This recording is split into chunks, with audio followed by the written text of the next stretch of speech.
Good. Next question.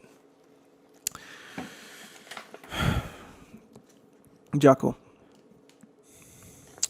in a fight, MMA or otherwise, would you substitute anger or rage for aggression? Would I substitute anger or rage for aggression? This isn't a fight. MMA or otherwise. That's important, actually. Yeah, so just to clarify, this means like instead of aggression, is it okay to use anger or rage? Yeah. Yeah, okay. Well, I think pretty obviously, and people would expect the answer to be from me, the initial answer here is no, and I would not substitute anger or rage for aggressiveness. I think obviously when you let rage take over, you're not thinking anymore. Yeah. And the mind is allegedly the most important weapon, and I actually believe that to be true. So if you let your rage and anger take over, you're not using your mind, and that's not good. And you actually get to see this in MMA on a fairly regular basis because you'll get somebody that is really good at talking smack. Yeah. And they'll get into the other person's head. What does it mean to get in the other person's head? What does it do to them? Does it make them sad? No. Does it make them not hate the opponent? No. What does it do to them? It makes them angry. Yeah. It makes them frustrated. And that anger leads to frustration, which leads to defeat. So, and again, I think it's important to recognize that this doesn't just occur in MMA. It occurs in everyday life. Mm-hmm. And a good example is when you get in a conversation with somebody, you get in a debate with somebody, you get in an argument with somebody. Mm-hmm. The minute you get frustrated or angry or enraged, you just lost the argument. Yep. Right? I mean, you might feel like you won, right, but you will not win the argument. You lost the argument. Yep. The minute that happens. Yeah, in any, especially if it's in a debate, man, because it's an understood you're debating, you're kind of against each other, and then you just went off the rails, basically. Right. Yeah. It's not good to lose your temper in a debate, in a conversation, or in an MMA match. It's like if you were playing chess. We were playing chess, and I was talking smack to you. You got frustrated, and then you flipped over the chessboard. Yeah, you win. Actually, with a display of monumental power or whatever that was. Yeah, for. rage. Actually, rage. Yes. You lost. In a way. Yeah, you absolutely lose.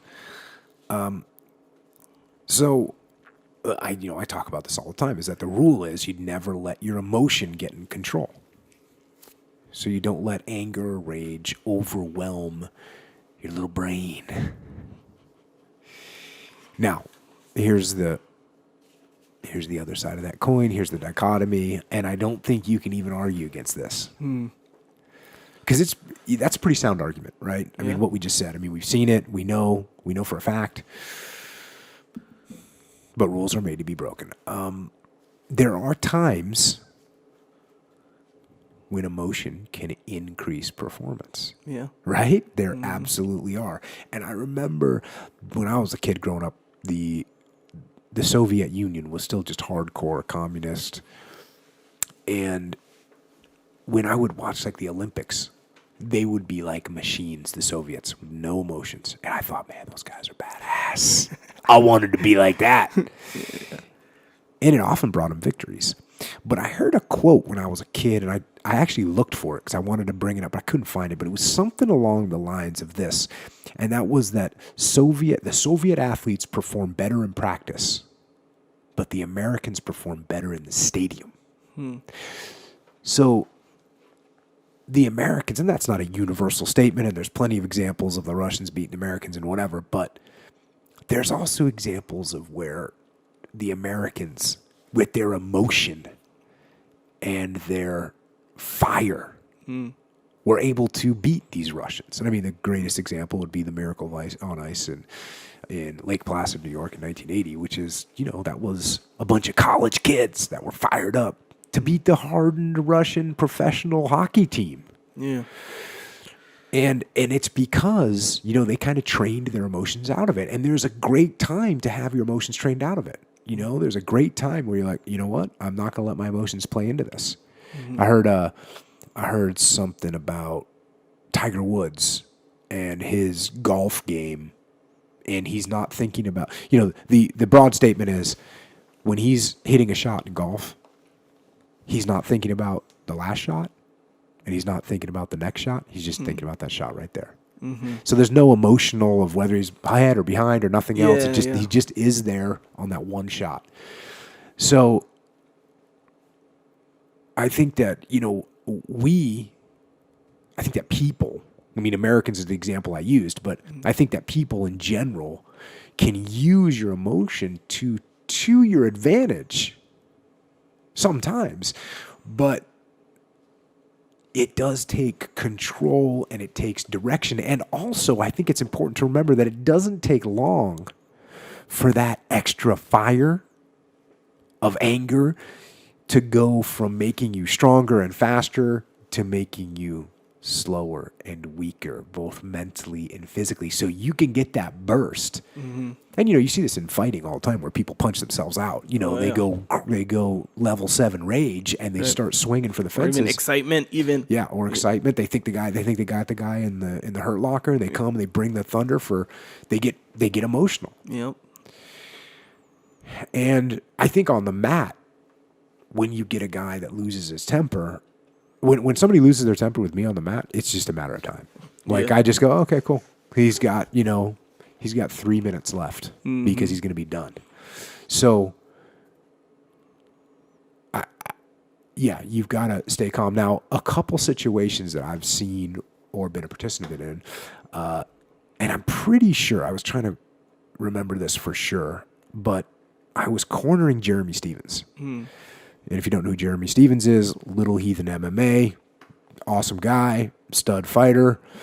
And we were training him at the time, and he was fighting, I'm pretty sure it was against Marcus Davis, who's a well-respected boxer, really good MMA fighter as well, but definitely known for his boxing. Well, Jeremy's known for his striking as well. He's a very powerful striker, and he's got unbelievable one-punch knockout power, Jeremy does. So I was cornering Jeremy, and it was a really, really close fight. I didn't know if he was winning or losing. Mm-hmm. I think it was leaning towards Marcus, actually. Mm. And there's 3 rounds in MMA in this fight, and in between the second and the third round, I got in the ring, got in the cage with Jeremy, and I did the full on, in his face, and I gave him the, hey, listen, this is what's going on. This guy across the ring from you is taking money off your kids' table. He's taking food off your kids' table. He's going to take the roof off their heads. Mm-hmm. He's taking everything that you've worked for. He's going to take it from you right now. You got to get pissed. You got to go in there. You got to destroy him.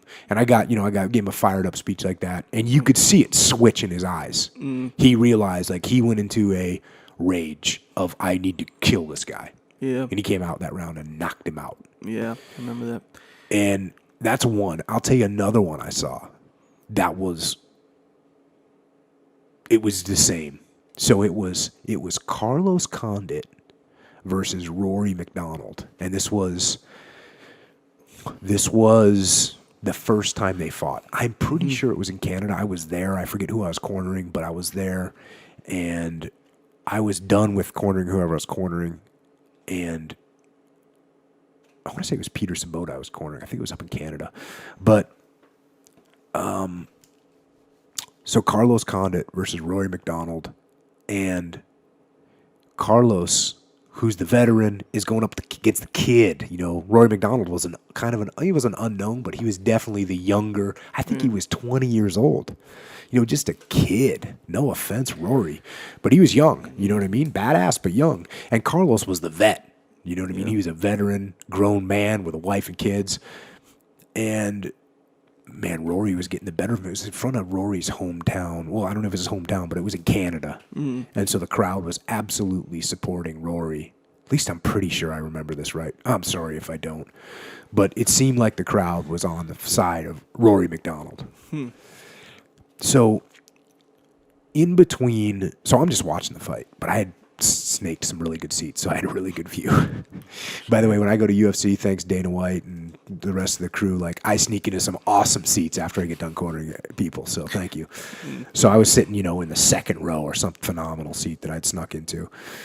And because they throw you in the cheap seats when you're cornering people. Yeah. You come out to watch the fights and yeah, you're up in the nosebleeds, which isn't cool. So I just get aggressive and tactically move to better positions, Right. which is usually the second row right behind the press box. Sure.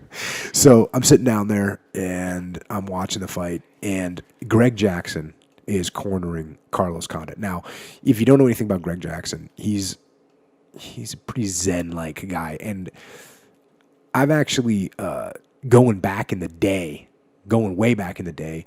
when Dean and I were competing all the time in the kind of the SoCal scene of grappling. Mm-hmm. We'd do every competition there was. We'd be competing all the time, grappling. I don't even remember. There were so many of them that we'd do, and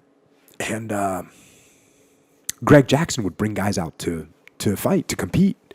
And so, like, we wrestled against these guys, or we did submission grappling against these guys, so I kind of knew him from that.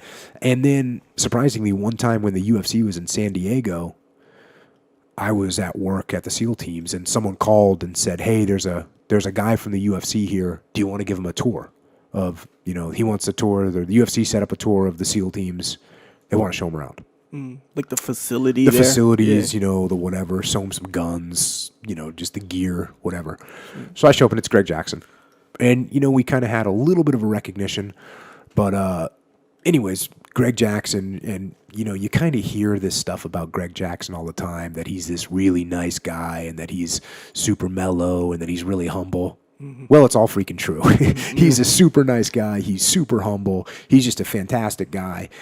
And I gave him a tour, and so we kind of got to know each other. And then, going fast forward, now in the UFC, I've cornered him several times. I don't know how many times I've cornered against him. Against him. Like my fighters are fighting his fighters. Yeah.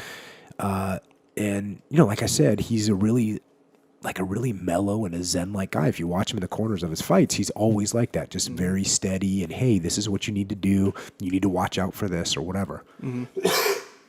So I'm watching this fight. And like I said, Carlos Condit versus Rory McDonald. Carlos is not winning, right? He's not winning. And in between the second and the third round, Greg Jackson goes full berserker mode on Condit. I mean, he is yelling at him. He is in his face. He's pointing at him. He's waving his finger. He's just going nuts on him. And I was like, damn, Greg Jackson is bringing the heat. And sure enough, he amped up Carlos Condit. Carlos Condit came out and finished Rory in the third, which of a fight he was definitely going to lose. So what you see there is emotion helping to win in that situation. Yeah. And actually, when the fight was over, I saw Greg, and I just kind of said something to him, like, hey, you went full berserker mode on Carlos. Mm-hmm. And he said, yeah, he's like, I had to do it. And it's funny. You could see it. It almost seemed like he'd never done it before. I don't know. Maybe we'll have to have Greg on at some point and he can tell the story. But he said something along the lines of, I had to do it. And it worked. And he had a big smile and that was working it. And it definitely, indeed, it did work. Yeah. And those, do you think, I mean, this is total guess, but do you think that's because those just happen to be the exceptions? Or is it, because really the formula kind of seems like here's the emotion and then here's all the logic and the skill and the planning, implementation of game plans and all this stuff that you're going to use in your mind. And here's the emotion. It's like a little spark plug or something.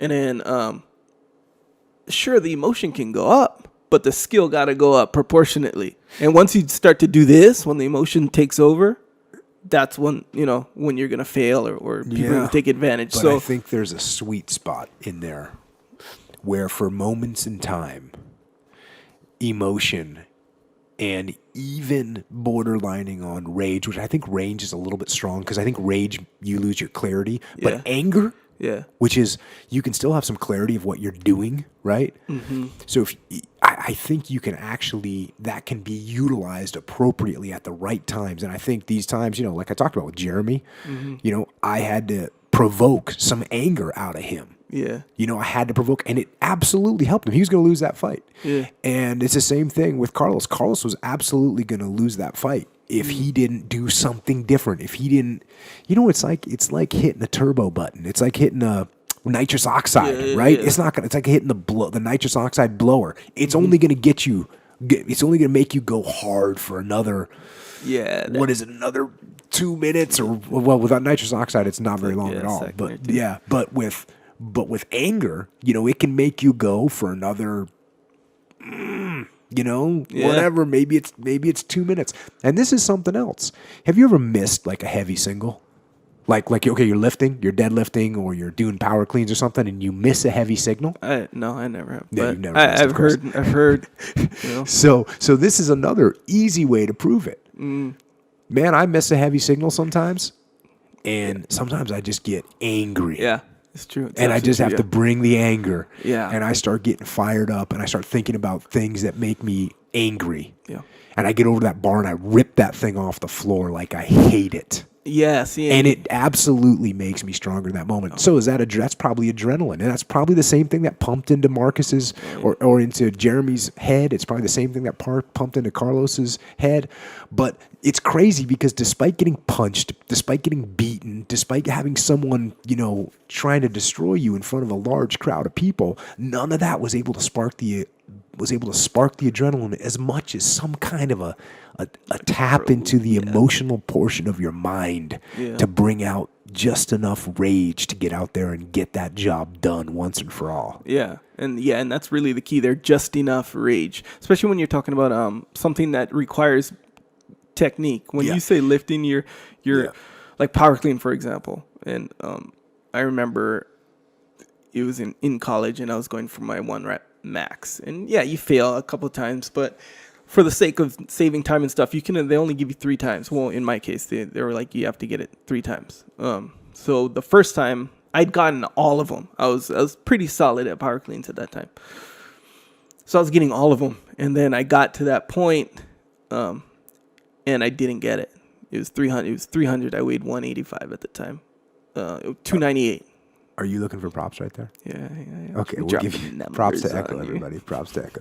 Remember when he was talking earlier about when you name dropped and stuff? Well, there you have it. That's what it sounds like. I did that on purpose. Completely I did that on transparent. purpose because if I were to go out of my way to leave out that number, True. you wanted to know. You wanted to know how much I was doing. I knew you were going to say it. It didn't matter if I wanted it or You not. wanted to know, bruh. Anyway, doesn't matter. Nonetheless, the first time I failed, and everyone's like, "No, you got this, And I had this guy named Ron Wood, was his name. Real blonde hair. He's this tough guy, could hit real hard, and he would always get nuts, and he'd be like, "You got this, you didn't. You're this and that." Making me mad or whatever. And I didn't outwardly express any kind of anger, but I felt that anger. And power clean takes technique. That's the thing. It's not like it's just like I don't know, like even bench has some technique, but deadlift is. I mean, everything has technique, but right.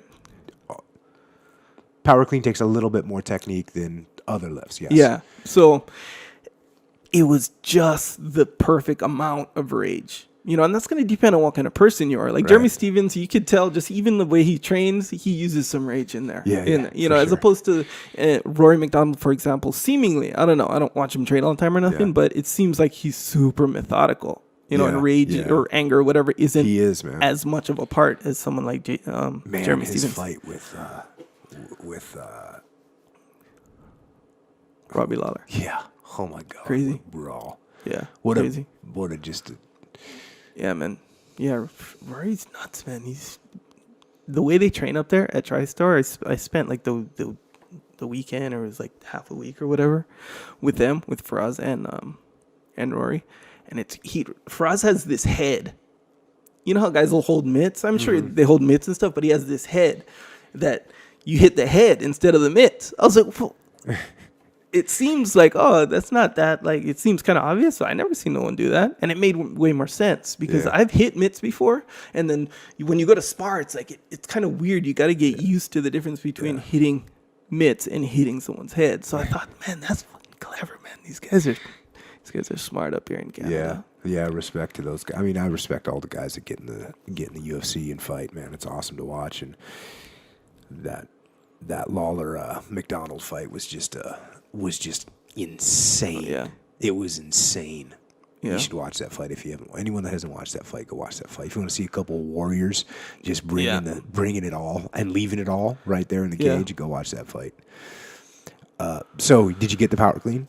I got the power clean, yes. Yes. And then here's the thing about that power clean is, so I got it, right? And so you go up, and you're like, all right, you got it. You go up in weight. The next one was like 303, like super small weights, you know, because you want to get it. On. Yeah, just so you can get the 303. Not even close. No. Everything was spent on that. We 298. missed that one, didn't we? Yeah, big time. Was that the all-time life? No, but I just disengaged. That's all that was. I just disengaged. Understood. I see where it's at. We can be good with that.